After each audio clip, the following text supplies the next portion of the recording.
All right, welcome everyone. We have a terrific presentation for you here tonight. We're calling it No More Kittens, Practical Video Strategies for Entrepreneurs to Increase Brand Exposure. We have a terrific speaker with us here this evening, Zephan Moses Blaxberg. And Zephan, he's a published author, a TEDx speaker. He's founder of ZMBmedia. Based here in Baltimore, and working with a wide-ranging group of clients, including corporate, nonprofit organizations. They produce videos, live streams for corporate promotions, events, conferences.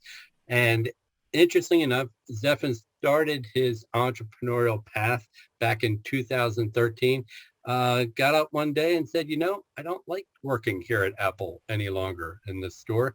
And he went on to publish 7 books on Amazon, created a podcast with 175,000 downloads worldwide. So without further ado, I'm going to turn it over to Zephan. Zephan, welcome.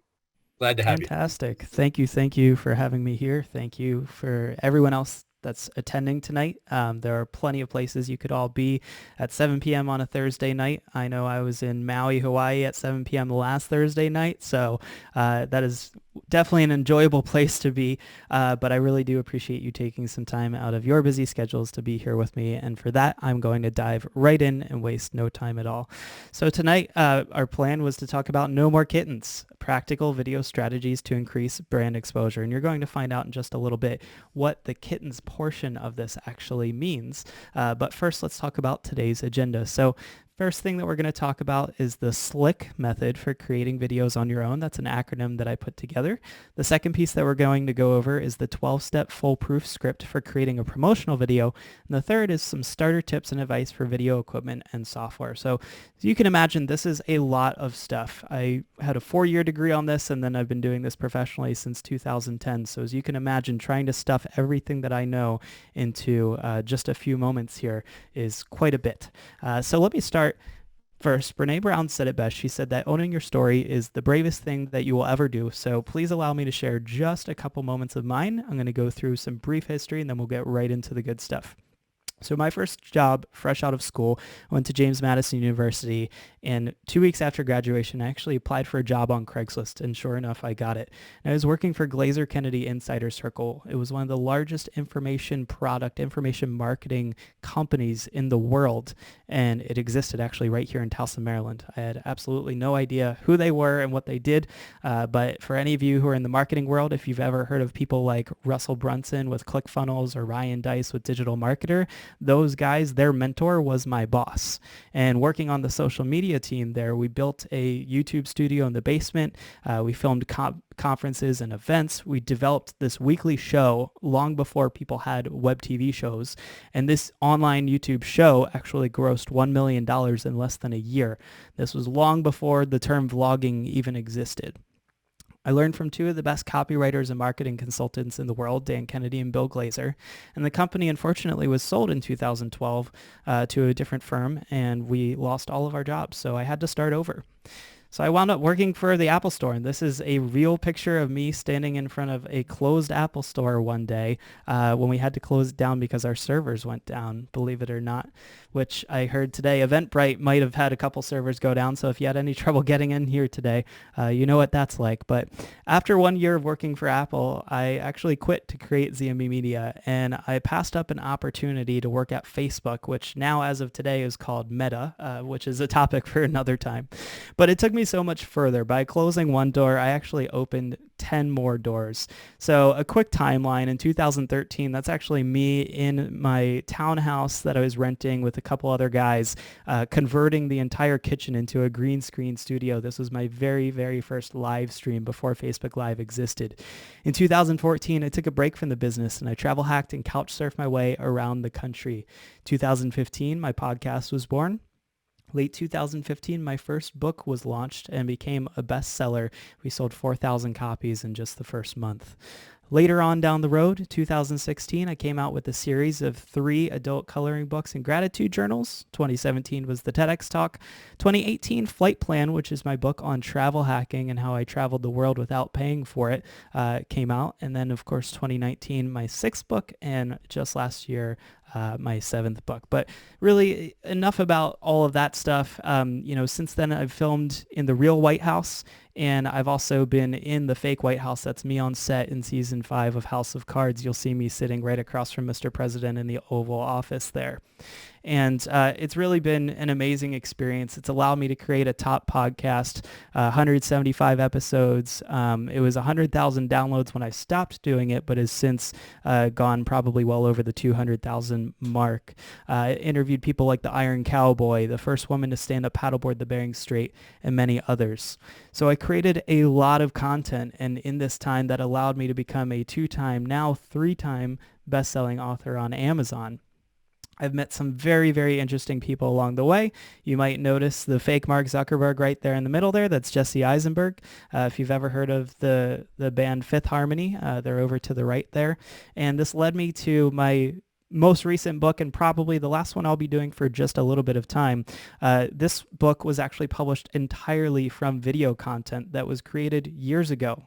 So this was when I did my podcast. I recorded them just like this as a video podcast, interviewed people, and then I didn't have time to write any of this book. So I actually outsourced to a ghostwriter to take the transcriptions of those interviews, convert all of them into a chapter in the book, and that allowed me to put 36 different interviews worth of content into one book, and left me with 139 more interviews that I could later down the road put into volumes 2, 3, and 4. And so we're going to get into some of how that actually works today. But first, before I do that, this is one of my favorite quotes from one of my favorite books.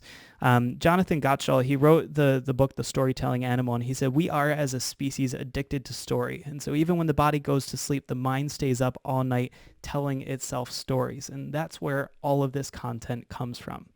So let's go ahead and jump into some of the good, juicy stuff.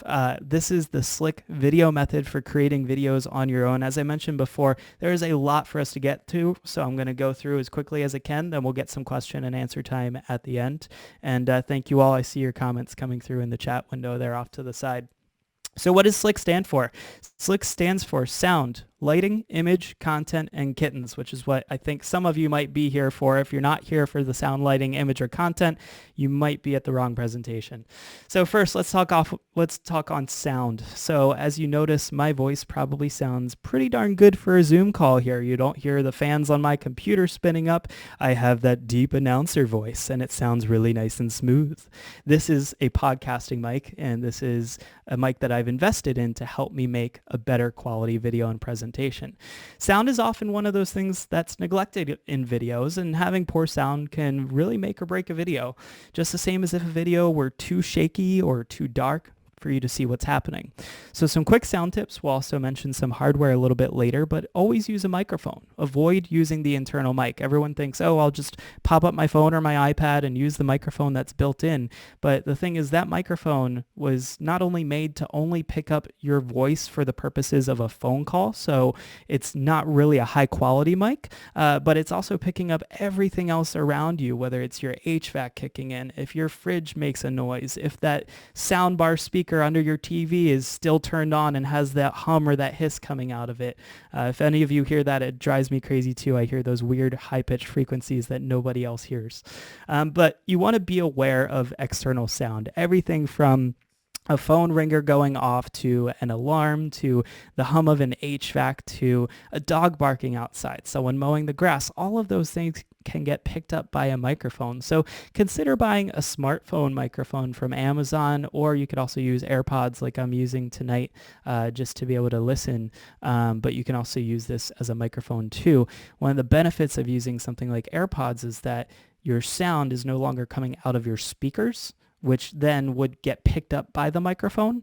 The sound's just going into your ears, and then the mic is only picking up what you're saying. So there's less of a risk of echo, especially on something like Zoom or Skype or anything like that.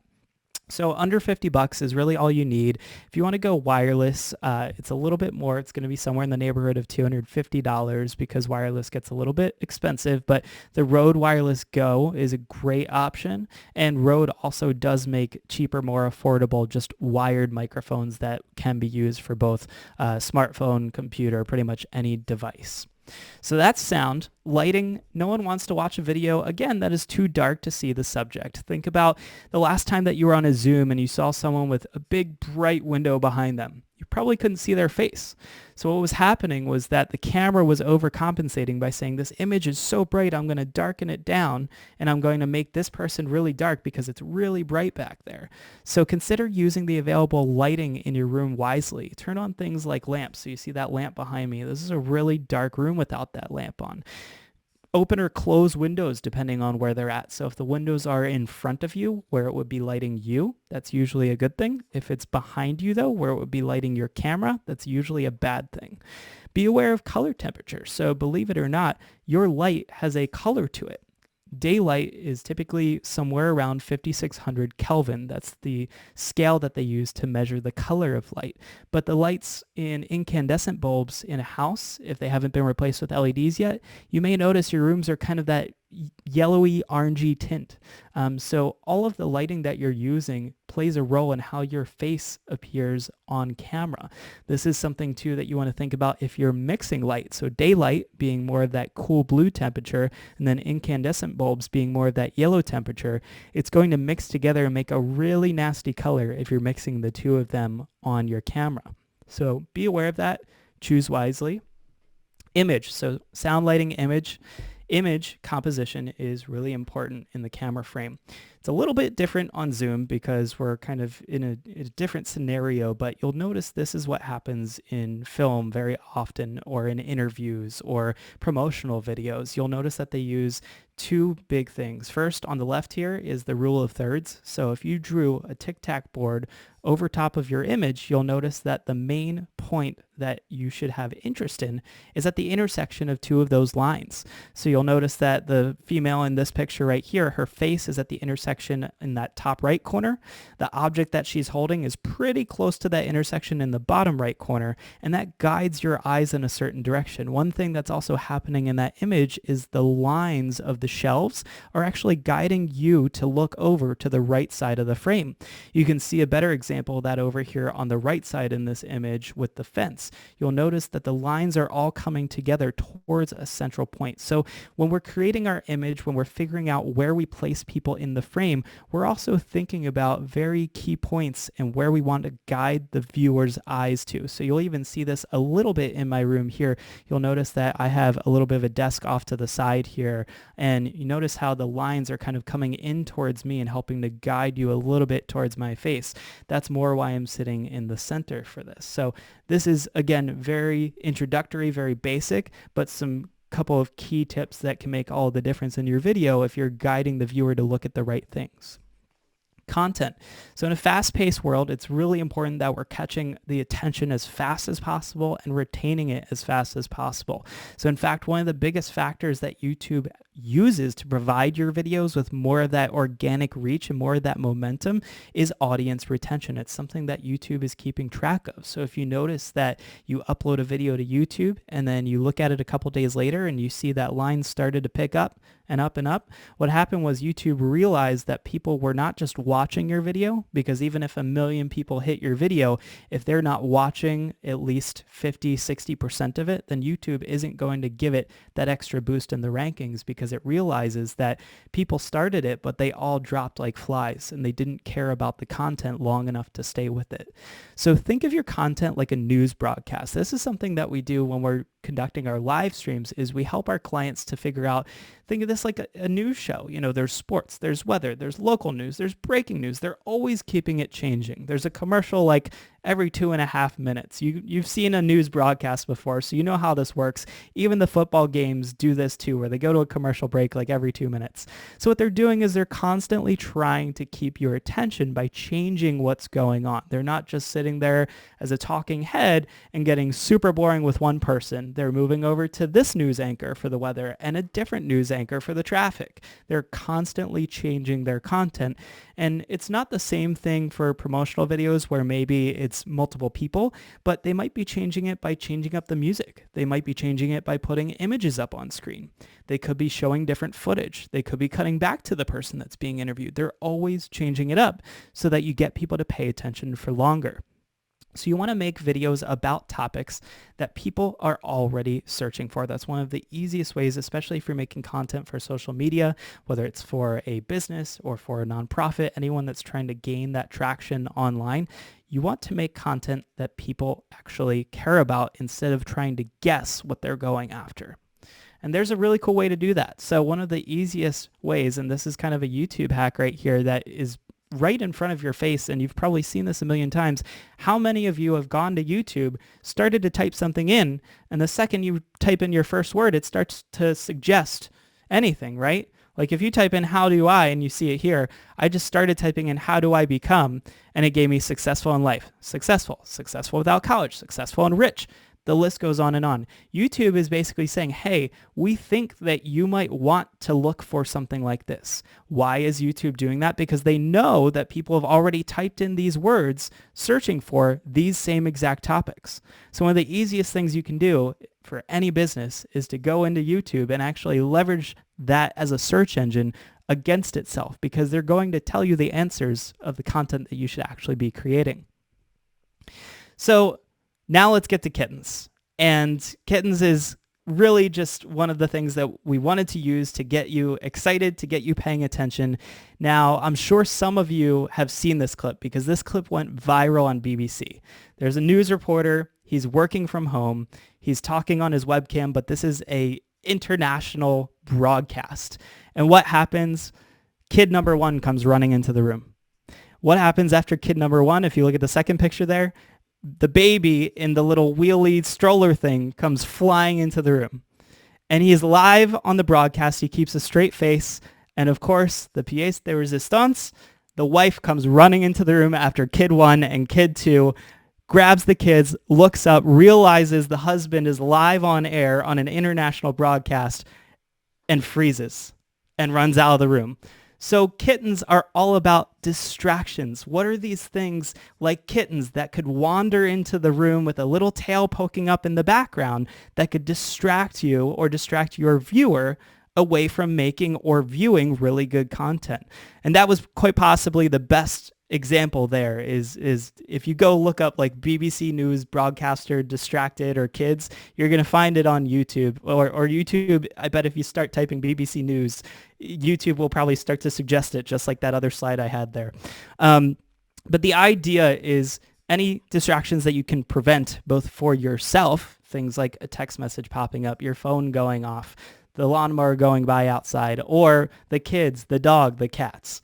So that is what Kittens is all about, is getting rid of as many of those distractions that you can control.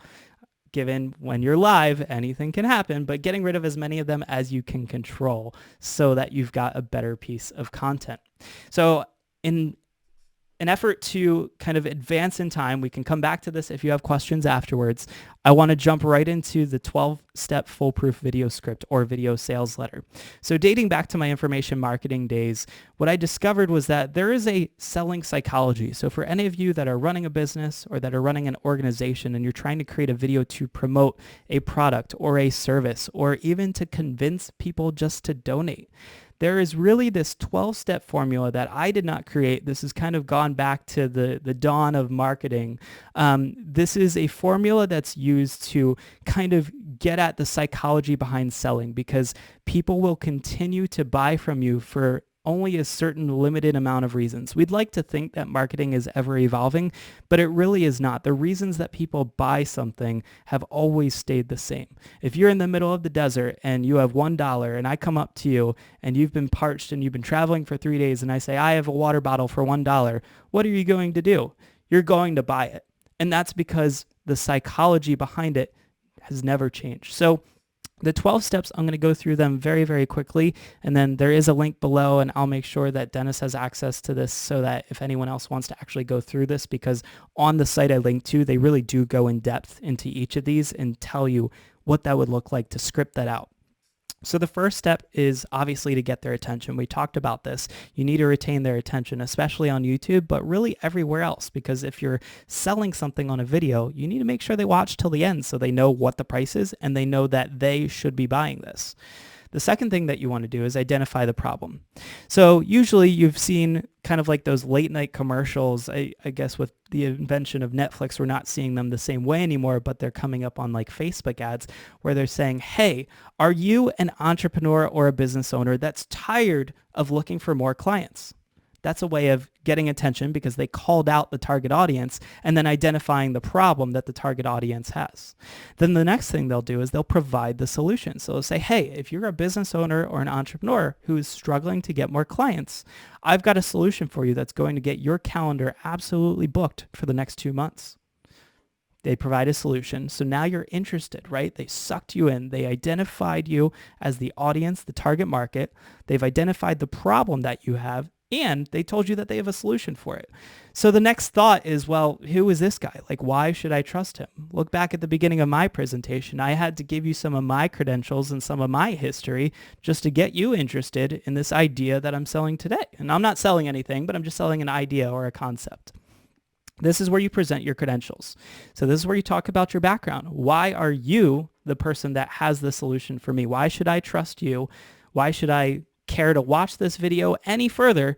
Because there's a million other people out there just like you.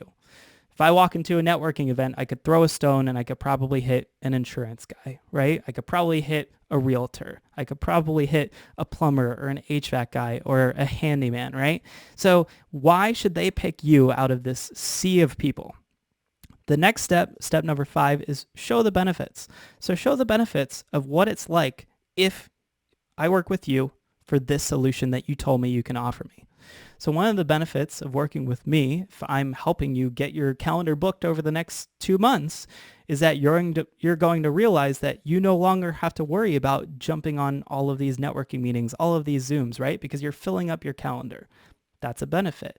You're no longer going to have to worry about wasting time driving out to those networking events, sitting in the car for 45 minutes in rush hour traffic because I'm getting your calendar booked up. That's benefit number 2. The list goes on, but you start to see where we're going with this. So what's going to happen here is people tend to get a little skeptical again, thinking, who is this guy? How can I trust him? Well, what they do is they give social proof. We give a true testimonial as to someone who has worked with them in the past or someone that has had an experience with their product or service in the past. And that backs up their claim that they can solve this problem. This same thing can be applied to nonprofits and organizations, though. So take this from the perspective of a donor. You can show the benefits of being a donor to an organization because we're going to invite you to our yearly gala. You're going to have 2 free tickets to our, $150 a plate buffet dinner every single year by being a donor to our organization. You're going to gain your name on a plaque on the wall of our building. The same thing applies regardless of whether you're selling a product, selling a service, or if it's for an organization, nonprofit, association. It doesn't matter because the psychology is all the same. Then you make your offer because you've sucked them in, you've got their attention, you know that they fit within your target market because they're listening this far or watching this far. That's where you make your offer and you say, look, I have this solution for you. It's X amount of dollars. And if you join right now, if you donate right now, if you buy this service, if you buy this product, we're going to make sure that you are 100% satisfied. So next step, number 8, give a guarantee. Guarantee that they're going to be satisfied. You've seen this before. 30-day money-back guarantee. If you don't like it, if this doesn't work for you, if this doesn't solve your problem, we're going to give you your money back. But then what you want to do, if they've made it this far and they haven't said, okay, I'm ready to buy, you have to do something. So you inject a little bit of scarcity. You've probably seen this before. Even Eventbrite did this with your registration potentially. They might tell you you only have 10 minutes to fill out that registration box before it's going to expire. Or you might go to a website and there's a countdown timer on it saying, this deal expires at 11:59 p.m. Eastern Standard Time, right? So that scarcity is just a tactic to make you think, oh my gosh, this opportunity that's going to solve my problem could go away and it has an expiration date. So then you give a call to action again. You tell them, look, if you're ready to do this today, pick up the phone, click this button, send us an email, hit add to cart, whatever it is, you give them that call to action. Then, of course, you give them a warning. You warn them about what will happen if they don't choose to take this step forward. And I know that this may sound kind of like this scary, pushing them into making a sale, a way to convince them to do this, but it's not really. This is a very common persuasive tactic, not necessarily manipulating people. It's just to say, look, if you don't do this, here's what you're going to miss out on. You came in watching this video because you realized you're a business owner, you're an entrepreneur, you want to fill your calendar for the next 2 to 3 months. You realize that you have all of these problems that we have a solution for. So what would it cost to you to continue down this path right now, to not take the leap, to not work with us, to not buy our service, to not buy our product, to not do this, to not do that? And then you just close with a reminder, remind them about all the great things that are going to happen when they make this choice. So without going too much further into the 12-step foolproof sales letter, because I want to get back to some gear, some equipment things, and then of course leave a ton of time to answer your questions. And I know I've probably really hurt your brain so far with a lot of content in a very compact period of time. I'm going to keep moving forward, but if you ever want that, that link I'll make available to Dennis, to everyone else. We'll get you this slide. You can go check out that whole page later. Zephan, I just wanted to mention those 12 steps are great tools for your 30-second or 1-minute pitch, your story, your messaging. All those points are excellent, and it's an excellent way to get your message across in a compelling way, whatever channel you choose, but especially video. Yep, absolutely. So, and again, this all goes back to the psychology of how humans work. We, funny enough, are kind of like robots. We operate in a very limited set of conditions. We all function mostly the same way. So let's talk about generating massive content, because I know that this came up in one of our comments earlier, and this is where content recycling comes in. I had mentioned this with the book that I had made earlier, where all the chapters were not content that I had to sit down and write. It was actually all automated based on video content that had been recorded. And the truth is, video is the one format that you can recycle into every other format and platform. So let's say that you're an expert in what you do. And this means that you know absolutely everything about your industry, right? So for the power washing and painting company, they know what type of paint to get. They know how much paint. They know how to patch up holes in a wall, etc. For the financial investment firm, they'll know about stocks. They know about bonds. They know about IRAs, so on and so forth. So needless to say, you know about a lot of stuff. So let's take everything that you know and create an ultimate video marketing plan. So start by taking into account all of the social platforms that you are on currently and the types of media that you consume. And chances are you come up with something like this. So Facebook, LinkedIn, maybe Twitter, YouTube, Instagram, right? And then formats, maybe print, maybe web, probably mostly web these days, mobile, if you're watching YouTube videos on your phone, video and audio. Next, list out all of the different topics that you are an expert on. So I'm using just a personal trainer as an example. So they know about injury prevention. They know about nutrition. They know about losing weight, building muscle, body weight exercises. The list goes on and on. Now try to break down each segment into smaller digestible topics. So with injury prevention, post-workout recovery, stretching, using a sauna. For nutrition, there's healthy recipes, protein shakes, counting calories, right? So you can see how if you break down all of these main topics, you can get a whole bunch of subtopics. Now break it down even further. Let's say that we went to stretching as our subtopic. You've got stretches for low back pain, stretches for after lifting, stretches for runners, stretches for shoulder pain. You realize that you can really get probably hundreds of subtopics if you just pick a couple of main topics of information that you know. So do you see how you can break down content into smaller bite-sized topics in just a matter of minutes? So here's the fun part. What you do is you film a video anywhere from 1 to 3 minutes about each of these topics. And expert mode may take about 90 minutes, but you could create an entire keynote speech or presentation that can be split into bite-sized topics. So if you look back at my presentation, remember there were 3 key points that I was going over today that could then later be broken down to even further smaller bite-sized pieces. That's what I do. Then I took a 2.5-year-long video podcast that I recycled into recording. So these were just interviews where I sat with people on Zoom or on Skype, recorded a 30-minute long interview, and we took that content and recycled it. So one of the things that you do is you can upload to YouTube, Facebook, and LinkedIn natively, right? And you've seen this happen all the time where you've watched videos, but you can create a 60-second teaser for it that goes on Instagram, and you can share the YouTube link on Twitter. So you now have all of these platforms that you can share one piece of content on. Well, what happens if you use a free service like YouTube to MP3, which there are tons of websites like this out there. If you just Google YouTube to MP3, you can use these free tools to strip the audio out of the video. Guess what? You just made yourself a podcast. You can now upload the podcast to Apple, iHeartRadio, Spreaker, Spotify, Libsyn. Podcasts are now everywhere, and it's content that you already created as video. You're just pulling the audio out of it, and maybe you'll throw a little intro, jingle at the front end and the back end of it. Now you've got video and you've got audio. Well, what you could do is you take all this content, you can upload it to rev.com. And for just around $1 a minute, they will transcribe all of your content. You've just now created a blog post for yourself. You've just now created a LinkedIn article for yourself. You've just now created SEO because you're generating closed captions that you can then upload to YouTube, and YouTube will now know every single word of the transcription of your video. YouTube, the search engine, will look through that to figure out what is this video about and then better optimize your video to be seen online. And then, of course, you get tweetables. You could pull out little one-liners or two-liners that could be tweeted later down the road. So each transcript can now become, whether it's a blog post or a post on LinkedIn, can now also become a mini chapter in an ebook or a printed book. And that's exactly what I did. I've launched books in as little as 4 weeks from start to completion. And landing the top spot on Amazon on the #1 bestseller list is actually much easier than you'd think. It's for the most part manufactured. So let me show you what this video marketing funnel looks like. Full presentation at the top. Remember, I said expert mode if you do a 90-minute presentation. Otherwise, you're going to film a bunch of 1 to 3-minute videos. These videos get uploaded to YouTube, Facebook, LinkedIn, and then Twitter. Then you make a 60-second teaser. It goes on Instagram.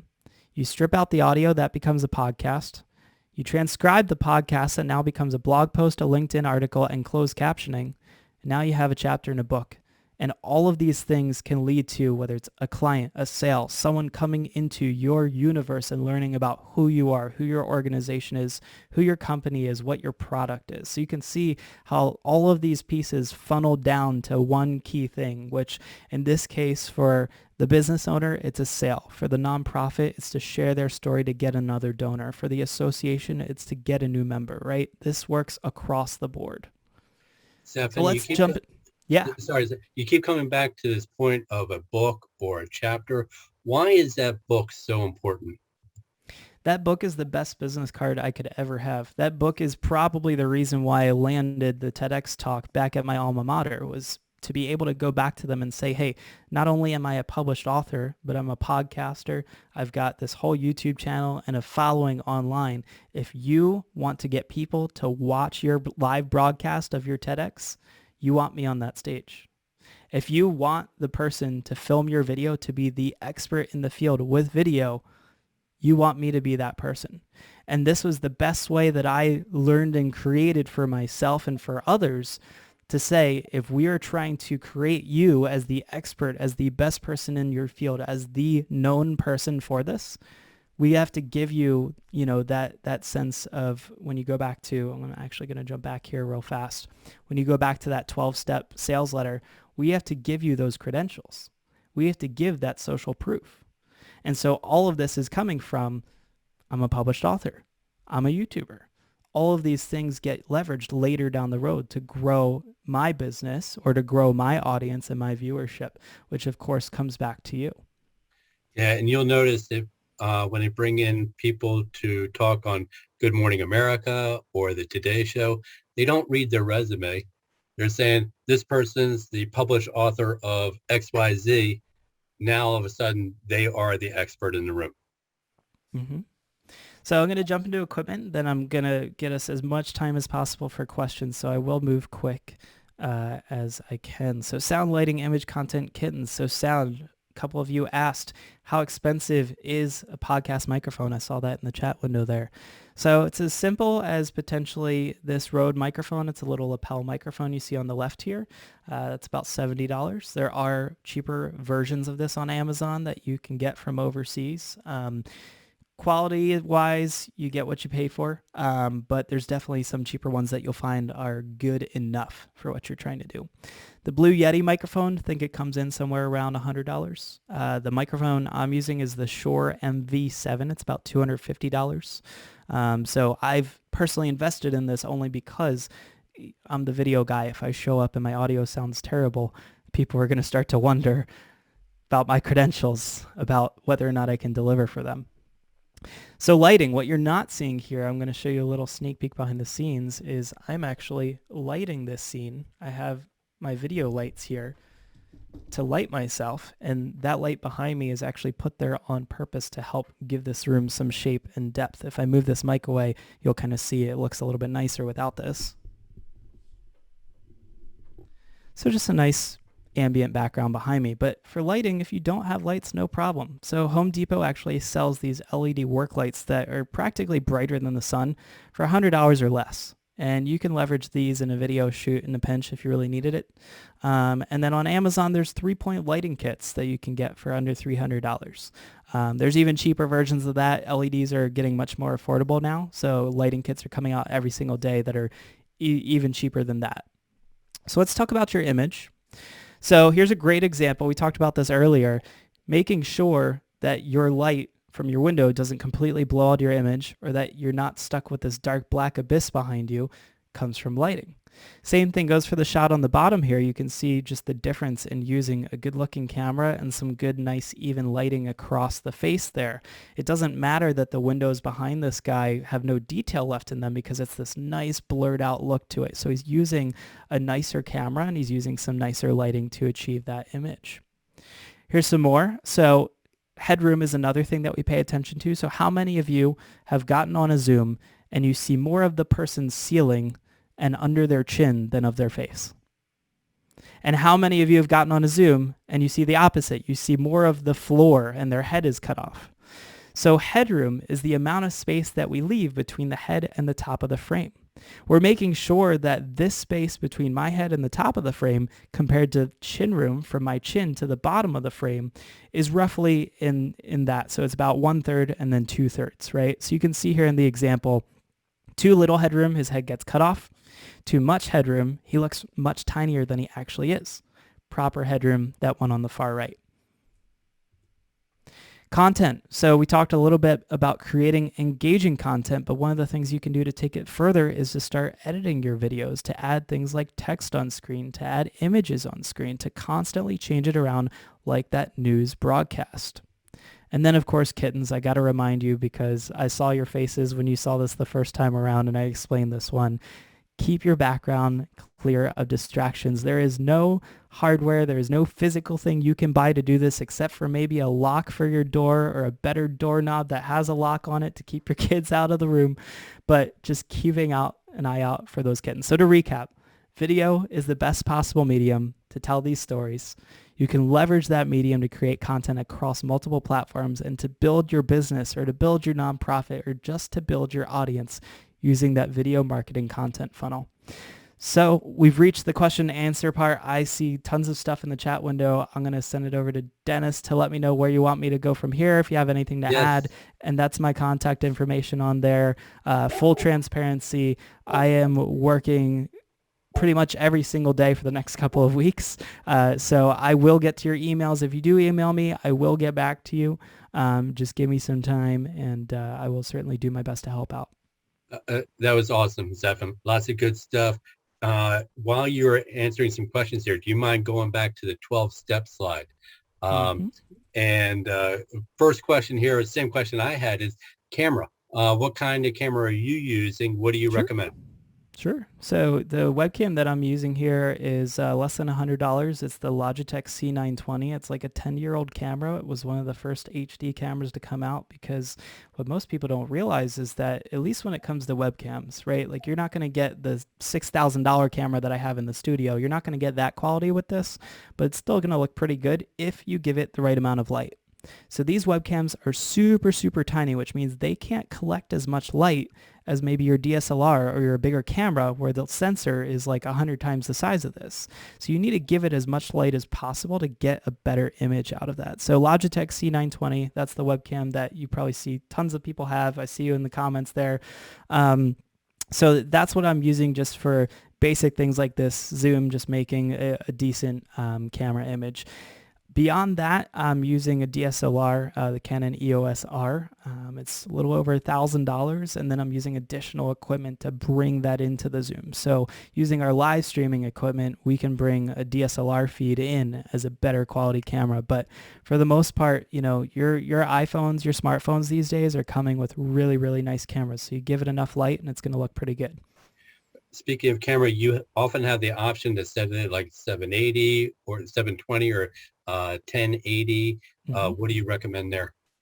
Yeah, so something good to know about Zoom is currently throttling all calls down to standard definition, which is actually 480.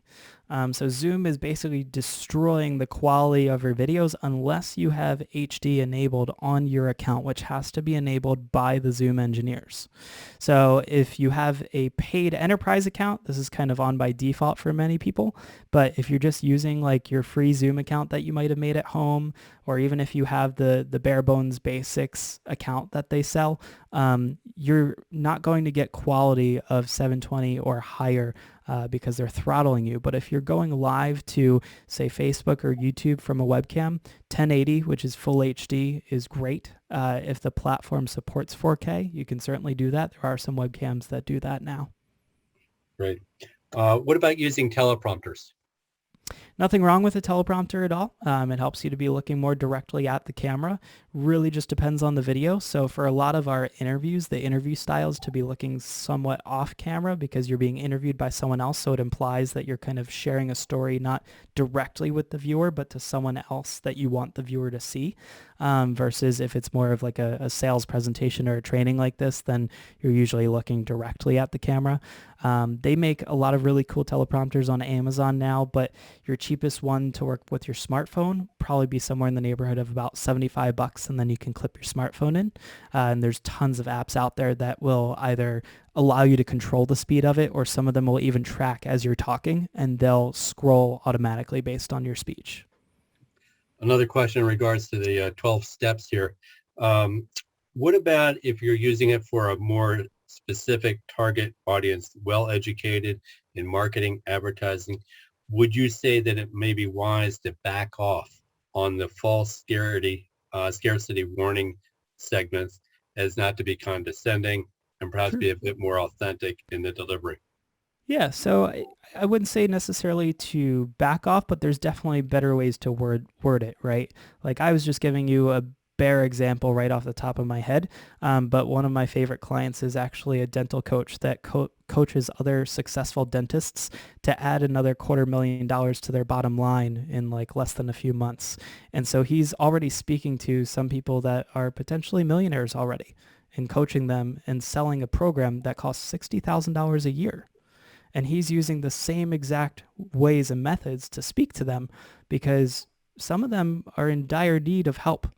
Some of them are just really interested in the fact that they can make more money. And both of those people are still going to respond the same way to this type of selling psychology. Question here is, how do you share a PowerPoint and still have yourself visible? Is this a Zoom feature?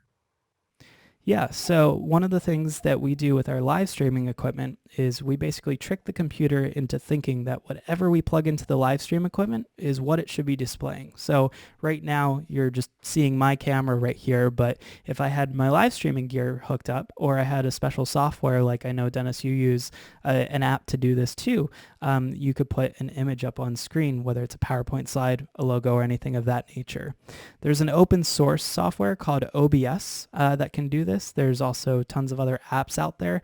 What I will say is that unless you have a powerful computer, once you start layering things like images or slides on screen at the same time, your computer fans are going to start to speed up. And for some of you, if your computer's older, like 3 or 4 more years old, then it's going to have a lot of trouble processing this because it takes a lot of computing power to do that. And that's why we use hardware as a separate device to offload that activity, so that the computer just sees it as if it was this $100 Logitech webcam plugged in.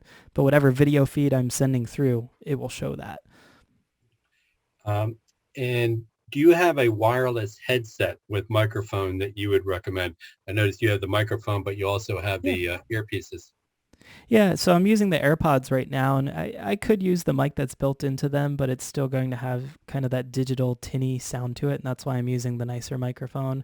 I'm sure there are headsets out there that do it. I don't recommend getting a Bluetooth one. You want to make sure it's hardwired, because you'll probably find that you might have a little bit of an issue with a lag or some latency between when you speak and when people actually hear it. It might be out of alignment, especially if you have a weaker computer. So I'm sure they're out there, but you definitely want to make sure that it's a wired one. And for those of us who aren't going to buy your $250 microphone, what do you recommend under $50? Yeah, so back to, I had it in here. So the company Rode, R-O-D-E, they create a lot of great audio equipment. So this is just a plug-in lapel microphone, clips right to your lapel, and it picks up your voice pretty nice. It'll help to kind of cut away some of the side noise. So if you had a fan on in your room or something making a little extra noise, it may help to cut down on that somewhat. The alternative next to it is the Blue Yeti, which Yeti, Y-E-T-I, just like you would think. That mic's around $100 on Amazon, but it's one of the more popular ones, especially for podcasters. The only reason why I'm not a huge fan of it is very similar to this mic you see here. It covers a lot of your face because you have to kind of talk right up against the microphone. Like my mouth is half an inch away from this mic right now. And so you see, only a small portion of my face. So 2 questions with the lapel. How close should it then be to your mouth? Yeah, so pretty much, first or second button, if you're wearing like a polo or a button-down shirt, right around that area. There's more technical explanation where it really just kind of depends on how loud of a speaker you are and being able to monitor your volume and adjust your volume. One of my best pieces of advice is if you're on Zoom and you have it plugged in, Zoom in the preferences allows you to speak and check the volume levels. And there's a little slider you can drag to adjust your levels. And you'll see it's kind of like a traffic light. It gets into the red if you're speaking too loud. Does the length of the cord matter on that lapel?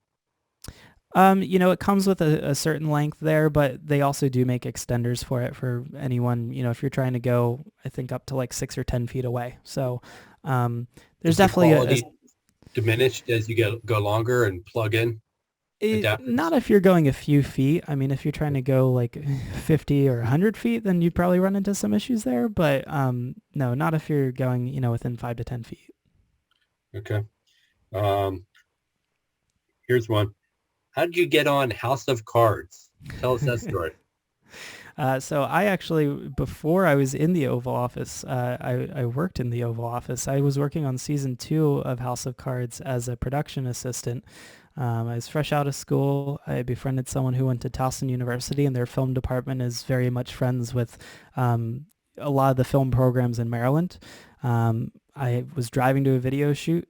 My friend was in the car and he said, "Hey, I just got an email. They're looking for some production assistants. I can't work this day. You want to do it?" And I said, "Yeah, but don't email them back. Give me their phone number. I'm going to call them right now and just say, hey, look, I didn't go to Towson. I know this was meant for Towson students, but I'm available and willing and ready." And so I got on as a production assistant. I helped to do the set design and set decoration for season 2. And then later down the road, I learned who the casting company was, met some people that worked there. And then I wound up actually getting into the casting agency as a background actor. Very cool. All right, great story. Zephan, this has been terrific. Lots of good advice here, practical advice that we could use for folks who have been doing video for a long time. For those just getting started, you can take Zephan's advice. I've been there, done that. I have piles and piles of stuff that I've been trying to figure this thing out, I think like a lot of people. And so really appreciate your advice here, especially your product recommendations. You're going to save people a lot of time and money if they just follow your advice here. So really appreciate you taking the time here this evening. We're going to send out the playback. Zephan's also promised us some product recommendations that we'll send out as well, and some other materials that he said would be helpful. We'll get that out to you. Zephan, thank you very, very much. This has been terrific. And I want to bring Angela Kivas back on to say hello. She is the face behind all the emails that you receive. And Angela, appreciate all your help pulling everything together. My pleasure. I'm a little embarrassed, Zephan. I don't know about my coloring or whatever, but I'll work on it. But no, I just want to thank everyone for coming. I hope you learned a lot. I know I did. Looking at your funnel, Zephan, and talking about the ebooks, because I know Dennis and I preach that a lot to our small business owners to talk about that. So again, like Professor Sullivan said, we'll send out the recording so you guys can watch it over and over, because I know I am, because I did learn a lot. But thank you all for coming. We're having more programming, so we'll let you know about that as well. And yes. So yeah, go ahead, Dennis. So we have our next Think and Grow seminar coming up in December. We're going to be talking about the opportunities, the resources available for women-owned businesses. This is a huge area that's growing fast, and there's a ton of resources available for women-owned businesses. And we're going to talk a lot more about that at our next Think and Grow seminar in December. December 2nd. Yep. So in the meantime, we got to find some turkeys and some cranberry sauce for Thanksgiving, or we're going to be stuck with meatloaf on Thanksgiving dinner. So we got some challenges ahead of us there too. Apple pie, Rachel says. Yeah, I'll take apple pie. Yeah, I'll take that. You probably need to get that now. Right. All right, folks. It's been a pleasure. Thank you, Zephan, once again. Hope everybody enjoyed it. And we'll be sending out some follow-up materials tomorrow so you have it. Take care, folks.